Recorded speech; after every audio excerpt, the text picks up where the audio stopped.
So we're gonna try to see if this coax, this old stuff I was using, the hell's the end of it? Might be a little too old. Anyway, I need to put back what I had on originally. I thought maybe our 213 would be lower loss. Now, you can't really adjust this antenna. You can cut it down here, and you can cut it at the other end, and there's a coupler in the middle. But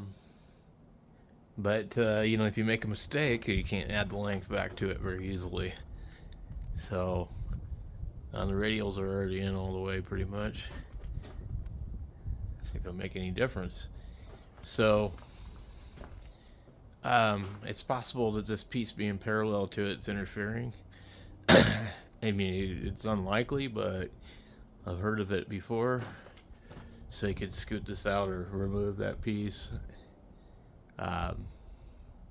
Just see what it does, but I'm getting similar results with it laying right here. So basically what I'm going to do is go back inside and I'm going to go in and test it. So what I want to do is I want to see at 148 or a little bit lower what I'm getting. So 41 watts. Slug around. So I'd say it probably behaves the same way. So I'm gonna go ahead and trim the end of this thing, even though I don't want to. I gotta find my pipe cutter, and I'm gonna cut like 1/4 of an inch off of it, I guess. And if we go down to 146,500, do a little bit of SWR.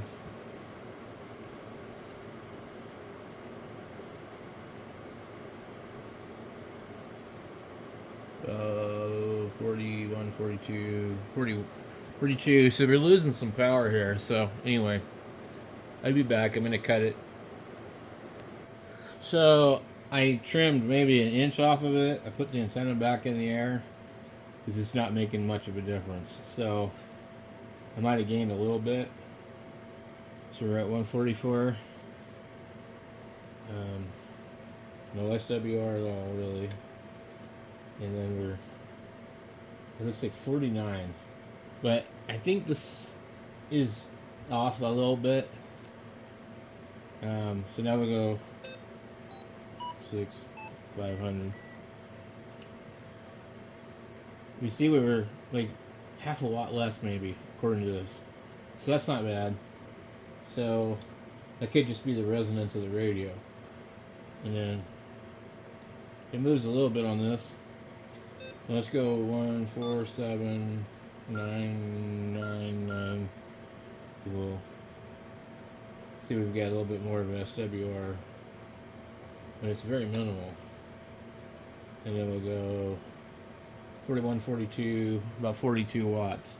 You're still losing some power at the top of the band, but I mean, like, it's normal for radios to make different amounts of power. The thing is, what I need to do is see that my 746 Pro will put out 100 watts, because what it was doing before is, unless it's an issue with the radio, is it was folding back 50 watts on simplex, but it was full power 144 something. So we're going to try that here in a second. Alright, so we're using the Astron over there that we fixed yesterday. You hit the new switch on it. It's a circuit breaker. So let's see. Fire up this radio. When you go down, because there's been a lot of activity on here lately, I don't need somebody responding to me.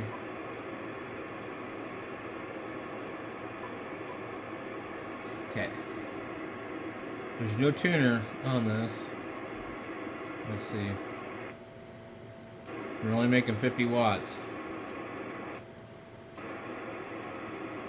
Let me see something here.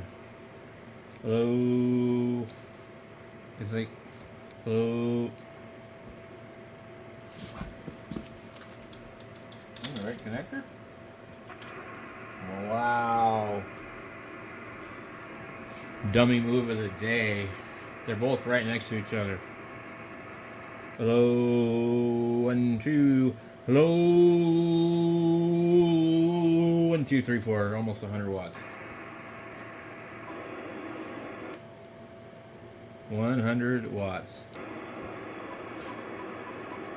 Let's go ahead and test it out. KG7 HVR testing the n6ime 746 Pro, 100 watts. Looks like it's working.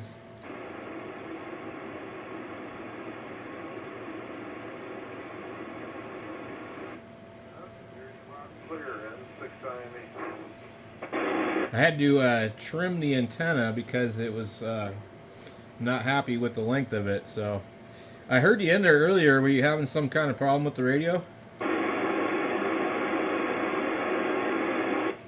I just made a comment. The only reason I go to Hamfest is to find parts that you can't find anymore. Like doorknob capacitors that, if you do find them, they're a fortune. Yeah, they are. I had one explode in a old Yaesu amplifier, and good luck finding one except for the Hamfest. Yeah, I haven't bought a radio in a Hamfest in years. So yeah, I keep fixing the stuff I've got. I sold a Tentec and a KW Matchbox, and I walked right over and bought an FT901 DM from the guy for $200. So I don't usually buy newer stuff unless it's brand new, but I like the older tube hybrid stuff. Yeah, I heard you mentioned you had a roller inductor that got melted with. What was it made out of plastic? It's an old Heathkit SA2060A. They're not known to have an issue, and it's plexiglass in the back and the front, and they have all these like silver-plated straps that run really close to each other in the back. And in my brilliant wisdom, I moved one of them further away from one of the other ones that goes to the antenna selector, and I moved it closer to the inductor, thinking that the little rod was just a support piece, and it isn't electrically connected to anything, but for some reason I guess it must have caused a problem. And I did that a couple years ago and forgot about it because I never really used the tuner, and I started to smell something when I was using it last night, and so I opened it up and found that the little strap must have arced across to that support beam and just created enough heat to really melt that plexiglass corner. Yeah, you don't want anything in a tuner that isn't porcelain. I've seen some of those cheapy tuners with the roller inductors and parts that are plastic, and yeah, they'll always, if you get an arc over or whatever, you get any kind of heat, the current will melt stuff. So another reason to go to the Hamfest, because it's really hard to find that those porcelain band switches and the porcelain roller inductors and all that stuff. Or if you do order a new, like from BMW or whatever, they want $200 for a roller inductor. Yeah, well, this is supposed to be Heathkit's best tuner they ever made, but yeah, they cheaped out on the roller. It's better than an MFJ, and but I've got a couple of those too. I bought one that a guy burned up for like $40, a MFJ 989C, and then I have an older one that I've been using for a long time without too many problems. But I need to get a porcelain roller inductor. That would be the way to go. I'm gonna have to switch back to the KW Matchbox for the ladder line stuff, just because I know I can't burn that thing up. So it's just that it's such an inconvenience changing bands on a KW.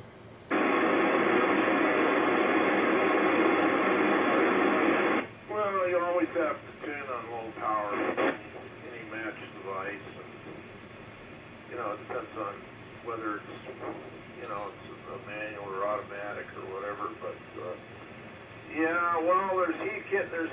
Depends on what series Heathkit. If it was Heathkit from one of their matchboxes from 1956, it's going to be all porcelain.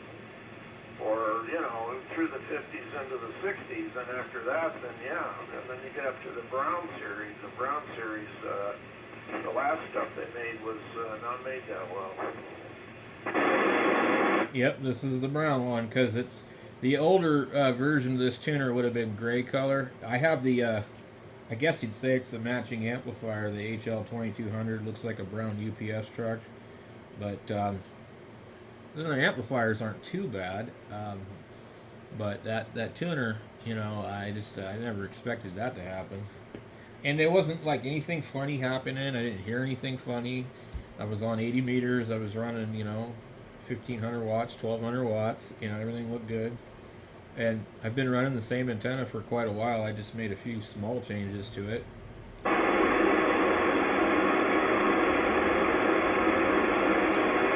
Yeah, well, a lot of times you get some corrosion and you can tune up and think you got a good match. And as you start to raise the power level and everything, because there's some corrosion there, your match will shift. And unless you're constantly watching it, yeah, those things can happen. I mean, it's tough. We get the same thing up here in Flagstaff. You know, the weather's harsh on antennas. Yeah, well, it's like I was telling my wife about it. She's like, well, how did that happen? And I'm like, well, because it might look good at 100 watts, and then you turn the amplifier on, and then all of a sudden, you know, something that was a good match, you see all kinds of problems. So, but I've got like about 300 feet of wire up in a loop, and I'm running ladder line. I was feeding it with coax, and I added some more wire to the loop. I had it where it was resonating in the CW part of 80, and then it would work really good on 40. Before I had it where it was on 75 meters, but it wouldn't work on 40. So I've been kind of just playing with different lengths, and then I found it was a little bit easier with the ladder line, but then it seemed like other things had manifested.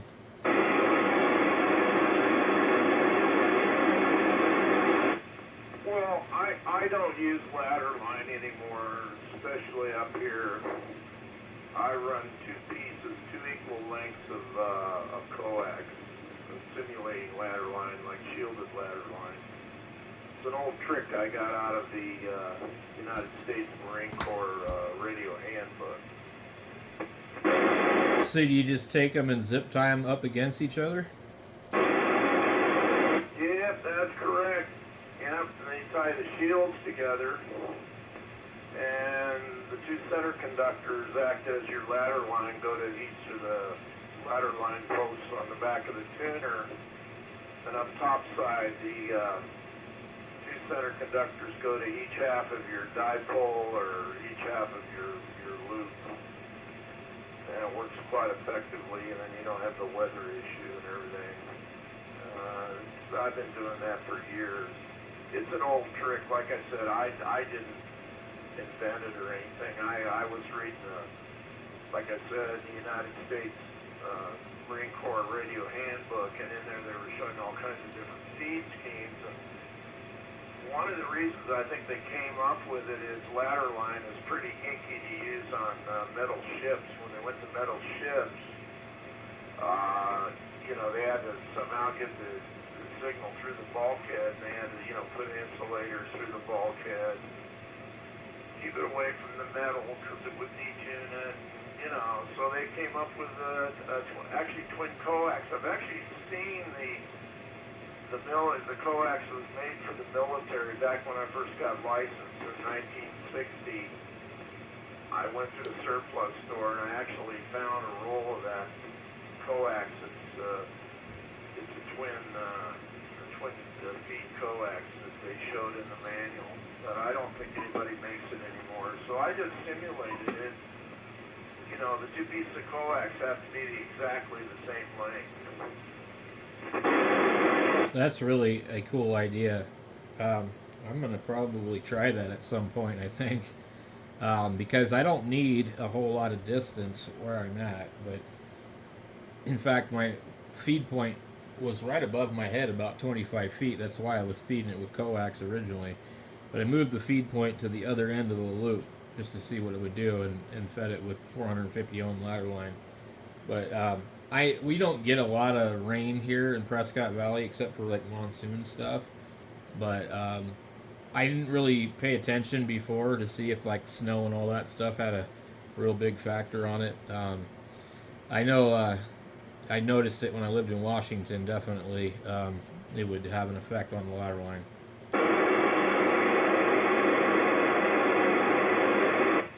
Yeah, Roger, n6ime. Well, the other thing is you don't have RF in your shack, you know. If you're only running 100 watts on ladder line, you got the ladder line inside the shack, well, it's probably, you know, okay, but when you go to an amplifier or whatever, you're going to run a kilowatt. You know, you got a lot of RF flows around the shack here when you got it coming through the wall directly to the tuner. That becomes an issue, you know, to your 4-to-1 balance. The old transmitters, my Elmer, he was originally licensed in 1927, but in the 50s there, when I got interested in ham radio, he had an old Glow King 500 transmitter, AM transmitter, and it had two porcelain insulators on the top of the transmitter. And the ladder line went through the wall with insulators and came down right to the top of those two insulators, and it was a link couple system. It wasn't a pi network like we use now, 50 ohms. It was actually a 450 ohm transmatch,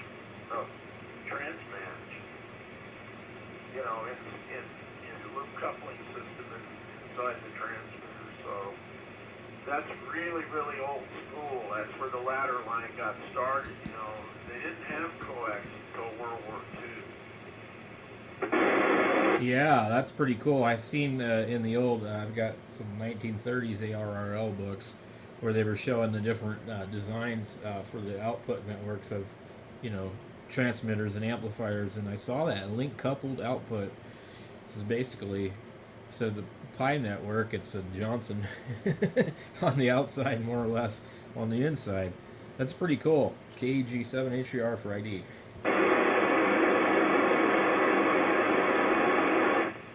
Yeah, there's nothing.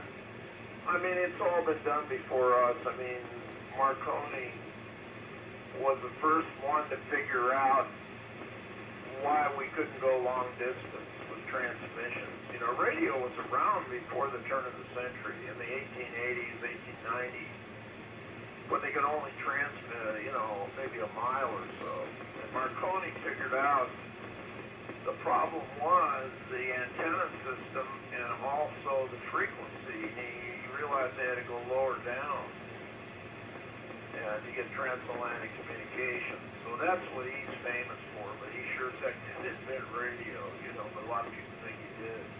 But he came up with a practical use of radio. Yeah, that's true. Yeah.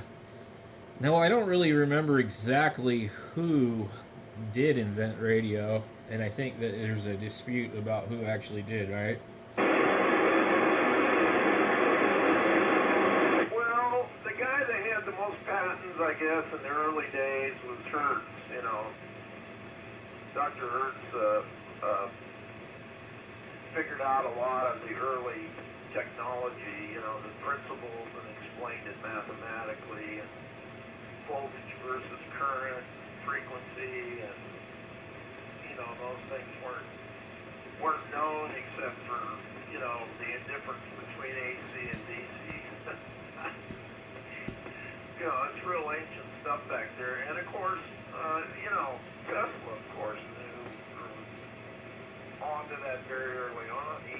He basically was building transmitters, but he was trying to bring power to the world rather than communicate. But the high power Tesla coils he made could have been tuned to specific frequencies, and with the right antenna, for sure, he could have made transatlantic communications, and he would have probably been a very, very wealthy man if he pursued that route. He would have circumvented Marconi. Yeah, it's all pretty cool history. I love, reading on it and, stuff like that, But a lot of the problem with nowadays is most of the history is forgotten, It's kind of like everything else in the world. They bury it if they don't want you to know it. And not only that, but when they're not even trying to intentionally hide history, we seem to forget about it pretty quickly. I think most of these new hams, they probably don't even know half of this stuff. I mean, they passed the test, but they don't probably know any of it. Well,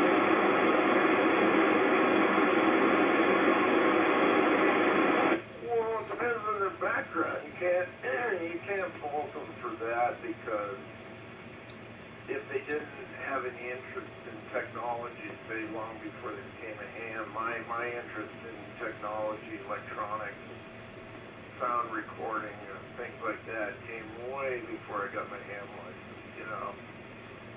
Um, I built a Tesla coil when I was about 15, and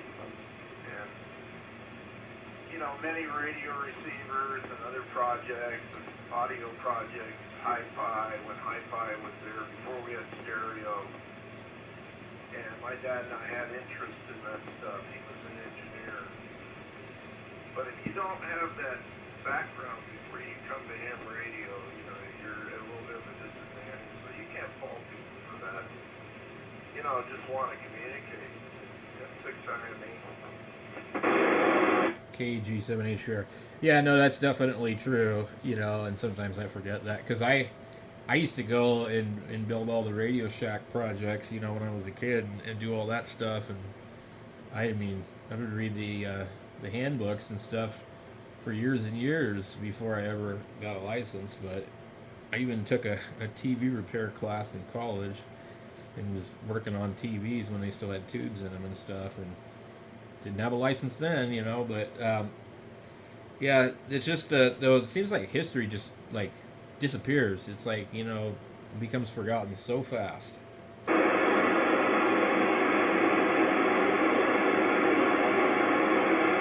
Well, that's correct. And what is the saying? If you don't study history, you're doomed to repeat the same mistakes.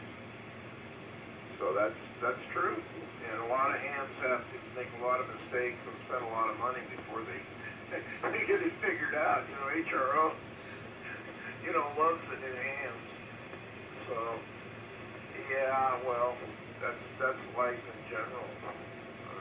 It can be that way. So, but I've always had interest in all kinds of electromechanical, scientific things. I remember when the Accutron watch came out, Bulova designed the first electric watch. Before we had all the cheap quartz watches and digital watches that came, from Japan and then China. They designed the first accurate electric watch, the tuning fork watch, and it came out in the 1959-60.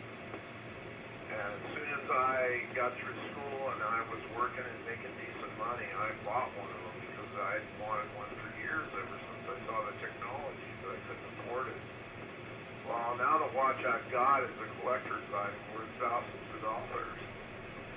It's crazy. It's exciting. Yeah, that's pretty cool. So are you gonna go to the Ham Fest in Mesa? It's December 2nd. I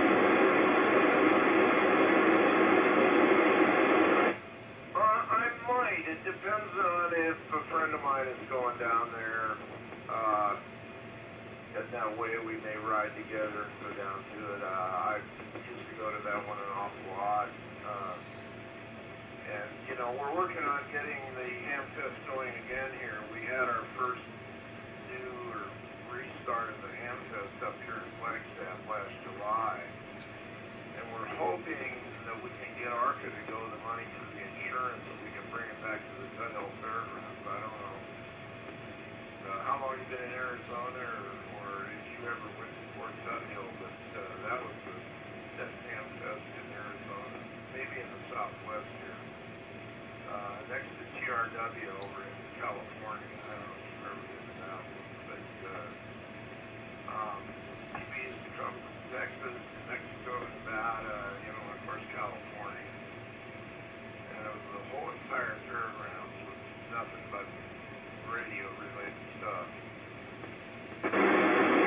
Yeah, I haven't been to that one. We moved here in 2017, and the ones in Washington weren't that good, and I never went to any of them when I was in Oregon. And I never went to any of them when I was in California. Um, so it's kind of cool because Arizona has a whole lot of them. But yeah, that would be good. I didn't get to go to that this year. Um, I wasn't sure if it was going to be any good, so we just didn't go because we had other stuff to do and didn't want to really get up early in the morning. So, but we'll definitely go this next one for sure because I heard it was pretty good. Well,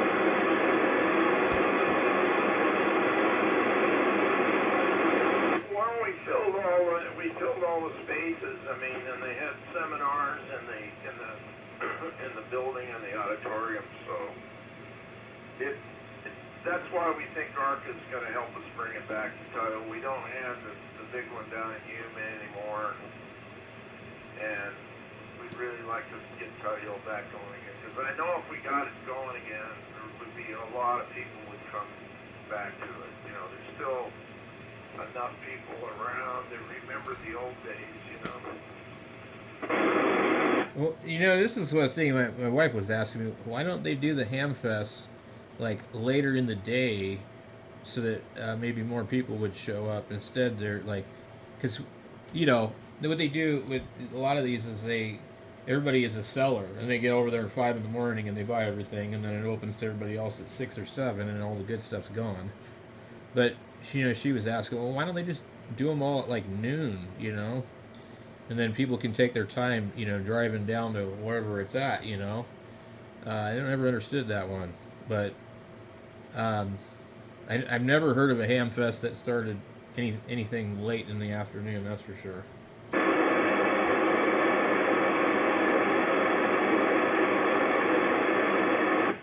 They do some in the east that way, and they're indoors. But we started the one up here at 8 o'clock and it went till 3 p.m. We started later. But they most generally all start in the morning. Yeah, I mean, if they would do them all at noon, that would be pretty cool. But you know, I mean, it's like we were at this last one, and I'm out there with my flashlight looking at stuff. It's crazy. Oh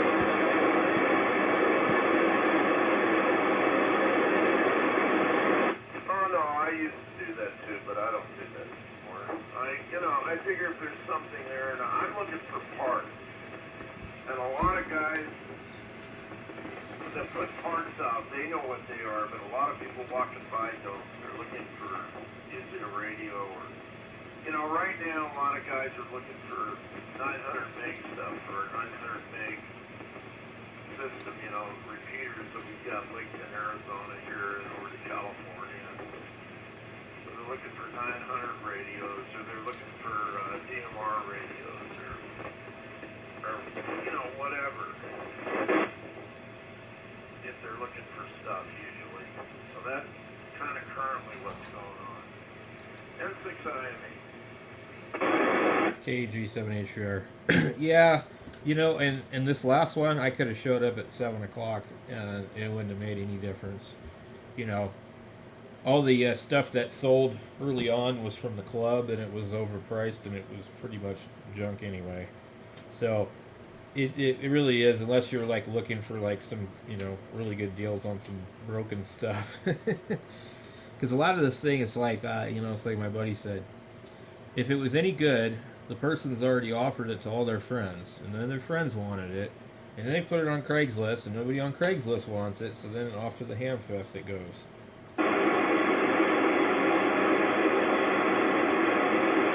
Well, yeah, but if you're looking for certain parts, like let's say, you've got one of the newer Heathkit tuners like you've got, and there's a broken old style, but the roll inductor is still good, or you find an old roller inductor, you can take the roller inductor, and what you do is you stick it in an ultrasonic cleaner, and that silver plating on it will come up shiny and new, and all you have to do is lubricate the bearings with a small amount of very light oil, and you've got something that you'll look at, you'll think it's brand new, and it really is old. But if the wire even isn't damaged, you know, like I said, an ultrasonic cleaner is great for cleaning parts up and making them new. Oh, that's a great idea. Yeah, I was curious about that too. I know they sell them at Harbor Freight. Have you ever tried any of those?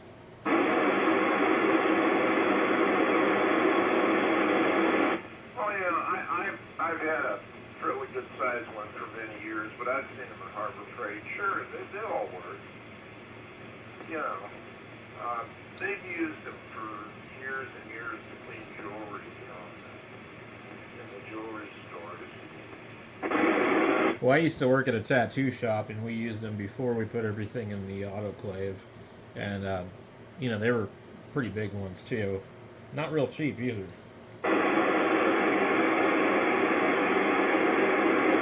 Well, that's the old days when, you know, you had to buy a commercial one, and not everybody could afford that. But then, you know, we mentioned Radio Shack. I remember one of the first ones I saw that was reasonable was Radio Shack or Allied Radio.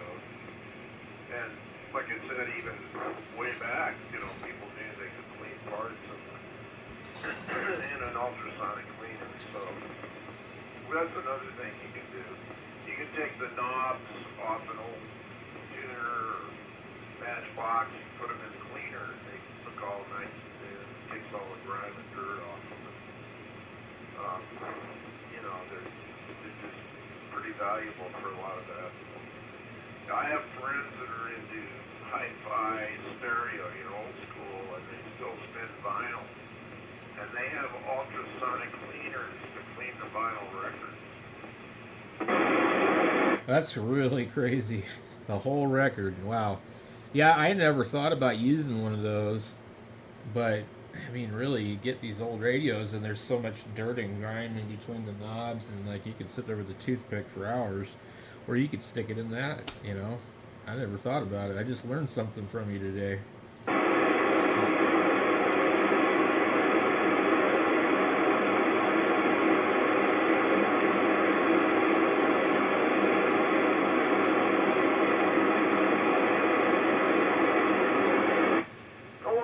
Kathy, how you doing? N6ime.